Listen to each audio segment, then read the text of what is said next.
MK channel சார்பாக அனைவருக்கும் வணக்கம்.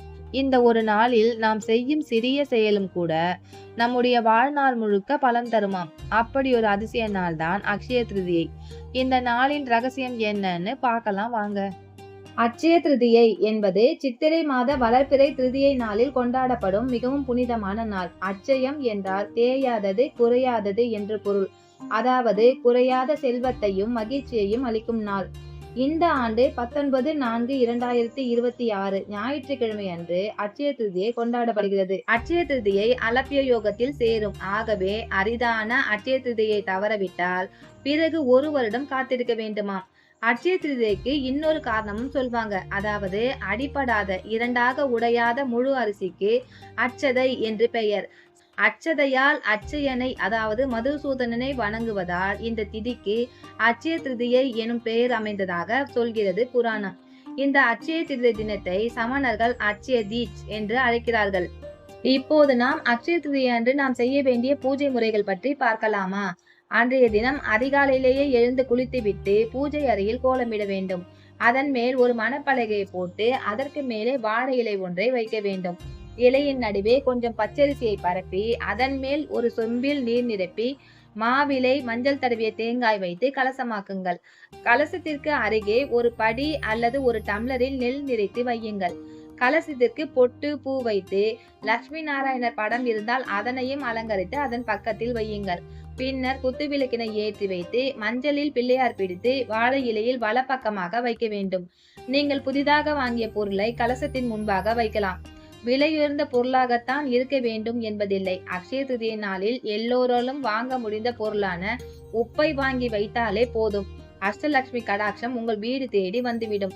முதலில் விநாயகரை வேண்டிக் கொள்ளுங்கள். பின்னர் கலசத்தில் மகாலட்சுமியை எழுந்தருளும்படி பிரார்த்தியுங்கள். உங்களுக்கு தெரிந்த விஷ்ணு லட்சுமி, சிவன் பார்வதி, குபேரன் துதிகளை சொல்லுங்கள் அல்லது கேளுங்கள்.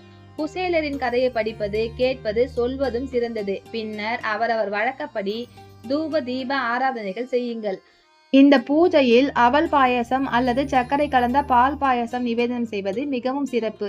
அன்றைய தினம் மாலையில் சிவாலயம் அல்லது பெருமாள் கோவில் என்று உங்கள் வீட்டிற்கு அருகில் உள்ள ஏதாவது ஒரு ஸ்தலத்திற்கு சென்று தரிசனம் செய்யுங்கள்.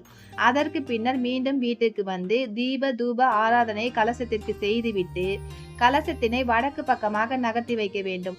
உண்ணாவிரதம் இருப்பது, எளிய திரவ ஆகாரம் மட்டும் உண்பது எல்லாம் அவங்கவங்க வசதி, உடல் நலத்தை பொறுத்தது. கலசத்தினை நகர்த்துவது விரதத்தை நிறைவு செய்துவிட்டதாக அர்த்தம். பயன்படுத்திய அரிசி, கலச தேங்காய் மற்ற பொருட்களை வீட்டு உபயோகத்திற்கு பயன்படுத்தி கொள்ளலாம். அக்ஷய திருதியை அன்று தங்கம் மட்டுமே வாங்க வேண்டும் என்றும் தங்கம் வாங்கினால் மட்டுமே தங்கும் பெருகும் என்பது இல்லை. அன்றைய தினம் நாம் என்ன பொருள் வாங்கினாலும் மென்மேலும் பெருகும் என்பதுதான் ஐதீகம். புதிதாக கல்லுப்பு வாங்கி அதை படியில் வைத்து அதன் மேற்புறம் கோபுரம் போல் குவிந்து இருக்க வேண்டும். அதற்கு சந்தனம் குங்குமம் இட்டு பூஜை அறையில் வைக்க வேண்டும். உப்பு மகாலட்சுமியின் அம்சம். செல்வத்தை ஆகர்ஷிக்கும் சக்தி உப்புக்கு உண்டு. எனவே 3 நாட்கள் உப்பை படியில் வைத்து பூஜை அறையில் வைத்திருந்து விட்டு 4வது நாள் அந்த உப்பை ஆறு, கடல், கிணறு, குளம் போன்ற நீர்நிலைகளில் கரைத்து விடுவது சிறப்பு. பக்கத்தில் நீர்நிலை இல்லாதவர்கள் ஒரு பக்கெட் தண்ணீரில் அந்த உப்பை கரைத்துவிட்டு தோட்டத்தில் உள்ள செடிகளுக்கு ஊற்றிவிடலாம். இந்த நாளில் முக்கியமான பணிகளை தொடங்கினால் அது விரைவில் சாதகமாக முடியும். இதனால் புதிதாக தொழில் அல்லது கல்வி தொடங்க விரும்புவர்கள் அன்று நிச்சயம் தொடங்கலாம். பல மடங்கு உயர்வு கிடைக்கும். தானங்கள் செய்ய உகந்த நாள் அக்ஷய திருதியை. இந்த நாளில் அன்னதானம் செய்தால் நம்முடைய பரம்பரையில் 3 தலைமுறைகளுக்கு உணவு பஞ்சமே ஏற்படாது. அதனால் குறிப்பாக தயிர் சாதம் தானமாக வழங்குவது மிகவும் சிறப்பு. ஷயம் என்றால் எடுக்க எடுக்க குறையாதது என்று பொருள். எல்லா விதமான நலன்களையும் குறைவில்லாது அள்ளி அள்ளி கொடுக்கும் இந்த நல்ல நாளை அக்ஷய திருதியை என்று நாம் அழைக்கிறோம். மகாவிஷ்ணுவின் மார்பில் மகாலட்சுமி இடம் பெற்ற நாளும் இந்த நாள்தான். பரசுராமர், பலராமர் போன்றவர்கள் அவதரித்த நாளும் இந்த நாள்தான். வறுமையில் வாடிய குசேலர் தனது நண்பரான கிருஷ்ணரை பார்க்க சென்ற போது கொண்டு சென்ற 3 பிடி அவலை சாப்பிட்டு விட்டு அதற்கு பதிலாக கோடி கோடியாக செல்வங்களை அள்ளி கொடுத்து குசேலனை கிருஷ்ண பரமாத்மா குபேரனாக்கிய திருநாளும் இந்த அட்சய திருதி நாள் தான் என்று சொல்றாங்க. பஞ்ச பாண்டவர்கள் வனவாசம் சென்றபோது அவங்க உணவுக்கு கஷ்டப்படாமல் இருக்க கண்ணன் அக்ஷய பாத்திரத்தை அவர்களிடம் கொடுத்ததாகவும், அவர்கள் தேவையான போது அந்த அட்சய பாத்திரத்தின் மூலம் அல்ல குறையாத உணவுப் பொருட்களை கொண்டு சாப்பிட்டதாகவும் மகாபாரத கதையில் சொல்லப்பட்டிருக்கிறது. சிவபெருமான் தன் பிச்சை பாத்திரத்தில் நிரம்பும் அளவு உணவை காசியில் அன்னபூரணியிடமிருந்து பெற்றுக் கொண்டதும், துச்சாதனன் பாஞ்சாலியின் புடவையை உருவிய போது கண்ண பரமாத்மா அட்சய என்று கூறி அருள, துச்சாதனன் உருவ புடவை வளர்ந்து கொண்டே இருந்த நாள் இந்த அட்சய திருதியை நாள் என்றும், இதனால் அட்சய திருதியில் எதை செய்தாலும் வளர்ந்து கொண்டே இருக்கும் என்றும், இந்த நாளில் ஏழை எளியவர்களுக்கு அன்னதானம் செய்வது, நல்ல காரியங்களுக்கு உதவுவது போன்றன அளவற்ற புண்ணியத்தை கொடுக்கும் எனவும் ஆண்டோர்கள் சொல்லியிருக்காங்க. லக்ஷ்மி தேவியானவள் வைகுண்டத்தில் மகாலட்சுமியாகவும், பார்க்கடலில் ஸ்ரீ லக்ஷ்மியாகவும், இந்திரனிடம் சொர்க்கலட்சுமியாகவும், அரசர்களிடம் ராஜலட்சுமியாகவும், வீரர்களிடம் தைரியலட்சுமியாகவும், குடும்பத்தில் கிரகலட்சுமியாகவும், பசுக்களில் கோமாதாவாகவும், யாகங்களில் தட்சிணையாகவும், தாமரையில் கமலையாகவும், அவிர்வாகம் அளிக்கும் போது ஸ்வாகா தேவியாகவும் விளங்குகிறாள். இப்படி சகல யோகங்களுக்கும் ஆதாரமாக அன்னை லக்ஷ்மி விளங்குகிறாள். அட்சய திருதியை நாளில் வாங்கப்படும் எந்த பொருளும் இல்லத்தில் குறைவின்றி நிறைந்திருக்கும் என்பது நம்பிக்கை. இதனால் தான் இந்த நாளில் தங்கம் வாங்க விரும்புறாங்க.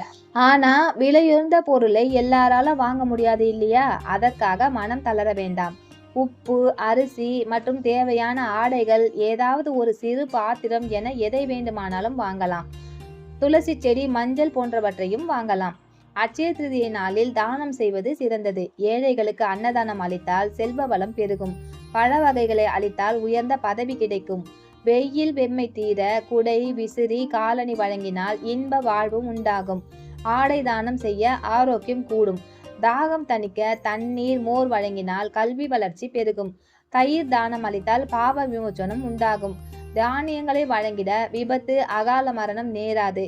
அன்று பசுவிற்கு உணவளித்தால் சகல பாவமும் நீங்கி நல்வாழ்வு உண்டாகும். அட்சய திருதியை அன்று வீட்டின் 4 மூலைகளிலும் சோழிகளை போட்டு வைப்பது மரபு. இது செல்வத்தை கொண்டு வரும் அம்சம். இது சத்ரு சாந்தி பூஜைக்கு ஏற்ற தினம். இதனால் எதிரிகளின் தொல்லை ஒழியும். சாபம் பெற்று தேய்ந்து போன சந்திரன் அட்சய திருதியை தினத்தன்றுதான் அட்சய வரம் பெற்று மீண்டும் அட்சய திருதியை தினத்திலிருந்து வளர தொடங்கினான். பகீரதனின் கடும் தவத்தால் ஆகாயத்திலிருந்து இறங்கிய கங்கை அட்சய திருதியை நாளில்தான் பூமியை தொட்டதாம். பாண்டவர்கள் வனவாசத்தின் போது அட்சய பாத்திரம் பெற்றதும், மணிமேகலை அட்சய பாத்திரத்தை பெற்றதும் இந்த அட்சய திருதியை நாளில்தான். திருமால் மார்பில் மகாலட்சுமி இடம் பிடித்ததும் இந்த நாளில்தான். ஐஸ்வர்யலட்சுமி, தானியலட்சுமி அவதாரங்கள் நிகழ்ந்ததும் இந்த நாளில்தான். கும்பகோணம் பட்டீஸ்வரம் அருகிலுள்ள முழையூர் பரசுநாதர் ஆலயத்தில் இந்த நாளன்று சிவபெருமானுக்கு காசு மாலை அணிவித்து குபேர பூஜை நடத்துறாங்க. அந்த சமயத்தில் சிவபெருமானை நாம் தரிசித்தால் செல்வம் பெருகும் என்பது நம்பிக்கை. பொதுவாக தானியங்களில் தான் லட்சுமி தேவி நிறைந்திருக்கிறாள். அதனால் தான் திருமணம் முடிந்த பெண்கள் முதலாக மாப்பிள்ளை வீட்டுக்கு செல்லும் போது மரக்காவில் பொன்னி அரிசி போட்டு அதன் மீது காமாட்சி விளக்கேற்றி அதை எடுத்துக்கொண்டு வீட்டுக்குள் வர சொல்வாங்க. அட்சய திருதியை அன்றைக்கு முனை முறியாத பச்சரிசி வாங்குவது நல்லது. கைக்குத்தல் அரிசி தான் முனை முறியாத அரிசி. அந்த முனை முறியாத அரிசியை புடைத்து எடுத்து பணப்பெட்டியில், பீரோவில் கொஞ்சம் வைப்பது நல்லது. அதற்கடுத்து மஞ்சளில் எல்லா வகையும் உள்ளது. மஞ்சள் பொடியாகவும் வாங்கலாம், மஞ்சள் கிழங்காகவும் வாங்கலாம். இதில் கஸ்தூரி மஞ்சளுக்கு தனி சக்தி உண்டு. தங்கம் என்பது லட்சுமியின் ஒரு அம்சமாக சொல்லப்பட்டிருக்கிறது. வெள்ளியும் வாங்கலாம். திருமகளின் அருள் அட்சயமாக நம் மனைகளில் நிறைந்திருக்க அட்சய திருதியை அன்று லட்சுமி வழிபாடு செய்து தயிர் சாதம், புதிய வஸ்திரம் முதலியவற்றை தானம் அளித்து தெய்வங்களை வழிபடுங்கள். எளிமையானதும் ஏற்றம் தருவதுமான அட்சய திருதியை விரதத்தை அவசியம் கடைபிடித்து நம்மால் இயன்ற பொருளை தானம் செய்து திருமகள் அருளால் அளவற்ற செல்வம் பெற்று ஆனந்தமாக வாழ்வோம். இந்த பகுதி உங்களுக்கு பிடிச்சிருந்தா லைக் பண்ணுங்க, கமெண்ட் பண்ணுங்க, சப்ஸ்கிரைப் பண்ணுங்க. நன்றி, வணக்கம்.